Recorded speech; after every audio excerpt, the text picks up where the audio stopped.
need to share this. It's like you saying that you were being sent a message that you need to do this radio show.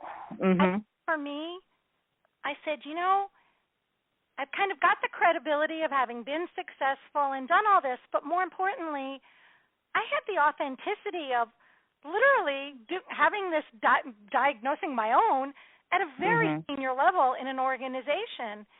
And so that's why I decided to write. And hardest thing I've ever done, I won't kid anybody, but also the best thing I've ever done. And it came out in June, and it's available on my website. But for me, I wrote the book just because the best thing I have is when I hear someone's story and I get their address and I turn around and send them a copy. It's not about whether I make money off the book. That's never been my thing. It's about sharing with others that they don't have to live through the pain of being completely disengaged at work or at home. Yes, I love that. Oh, I just love this topic. That would have been so good for me some years back, but I love it. But I'm glad that you're out here sharing this message, because I know that, I'm telling you, it would have been me. I would have been the one right there. Every one of us, it doesn't matter what job we're doing. It's like the massage therapist, right, who it's like her office job but loved being a massage therapist. You figure it out.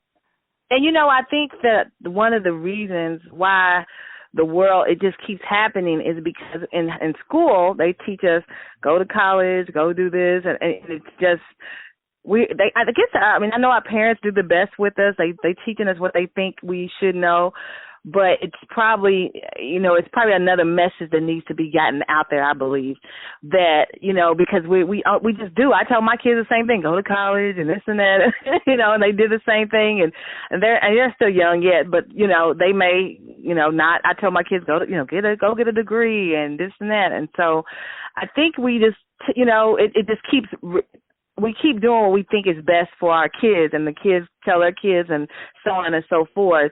But I think it's another message that probably needs to be gotten out there. Well, I think we can support our kids wanting, and they should go to college, and they should do that. I think the question becomes not forcing them into a major that's not going to be fulfilling for them. And a quick little story I'll share.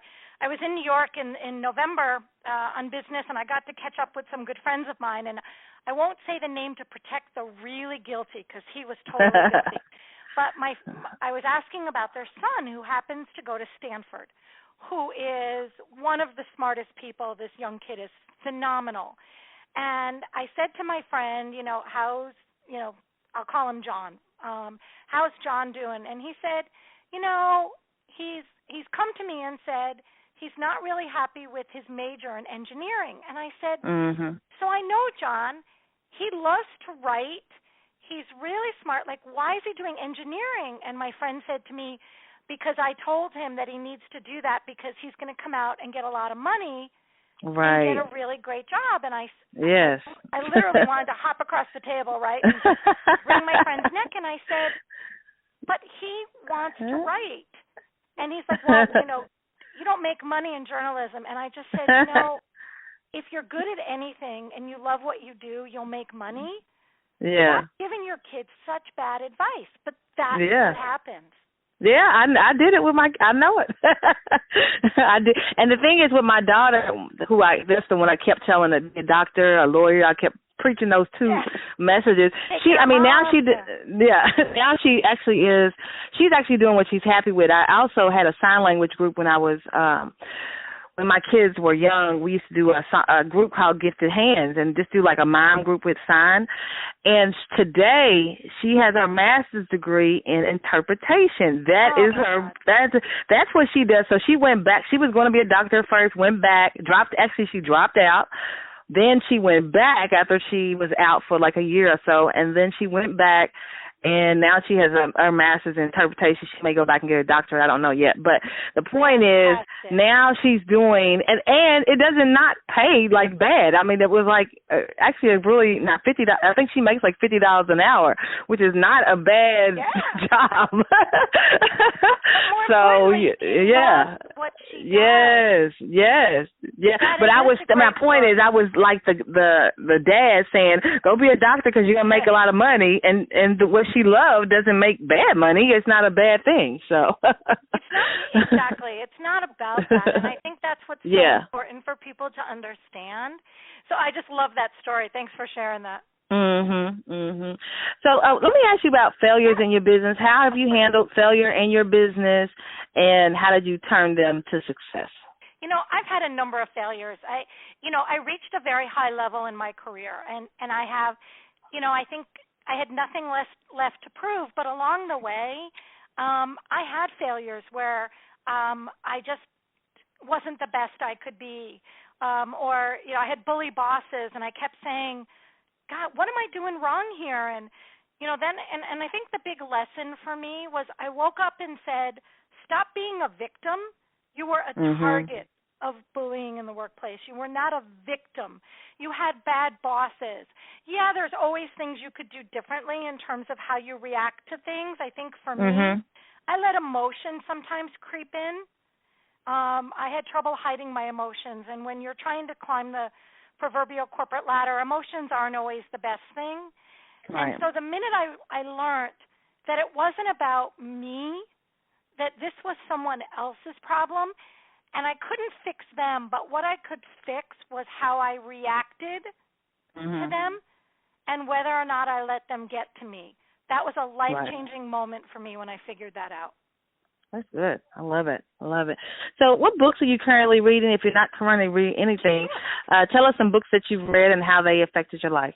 Well, I think for me, I don't always have a lot of time to read, and I love, to read good, let's be honest, who doesn't love to read a good romance and all kinds of other stuff? But a book that I've just started right now and I'm really enjoying a lot, it has a great title. It's called Culture Eats Strategy for Lunch.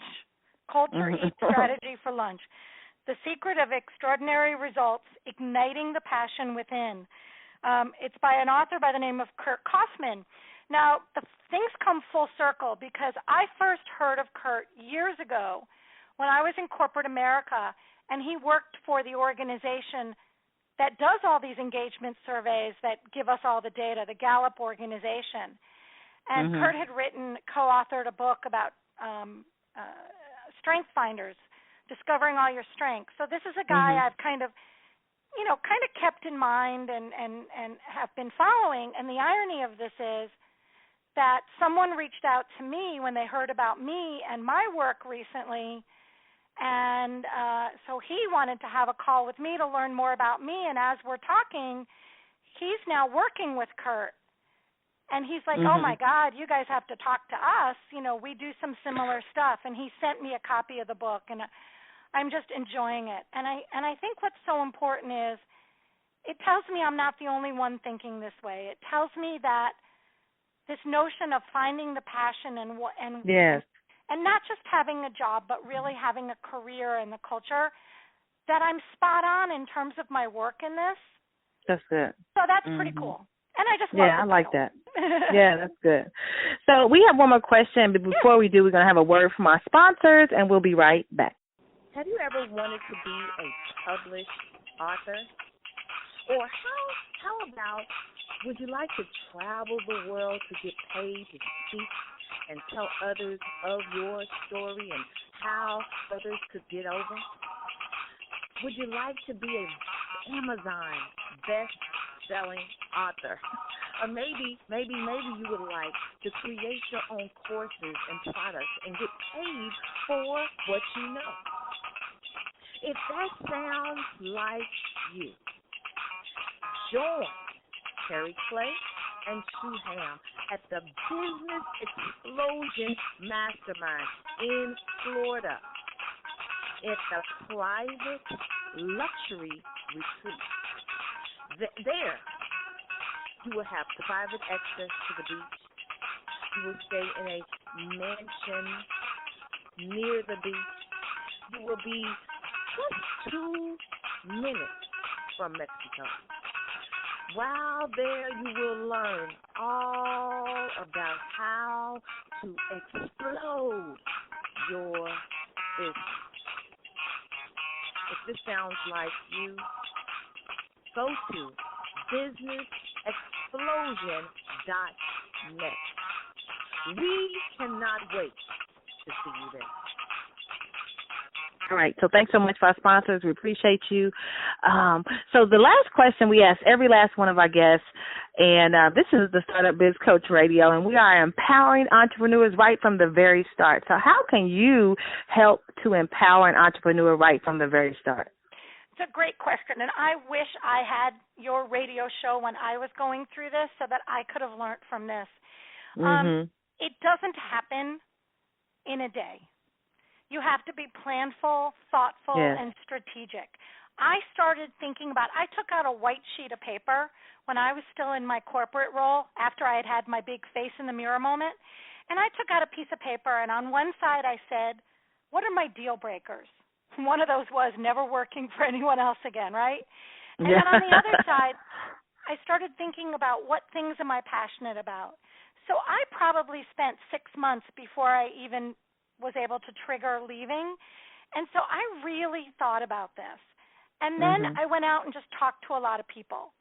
And so I didn't just open my doors immediately, but I really did my homework to really figure out and kind of hone my brand and my message and really think about what my value proposition was for my business. And so I guess that boils down to don't rush into something, but really think it through, and you can do that even before you start so that when you do open your doors, you really feel like you're ready. The last piece of advice is it takes a village. We can't do this by ourselves. I didn't even know how to tweet this, Facebook. I didn't know social media, right? So, I hired a social media consultant. I work with some people to put a website.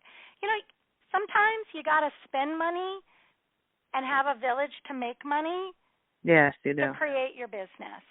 Yeah. I love your site, too. It looks very, very good, very professional. Oh, thank you. It looks very good. Give them your contact information, how they can get a hold of your book and your site, and how they can get you out. Oh, you're a doll for doing that. Thank you. So everything's really on my website. It's www.RuthRuthKRoss.com.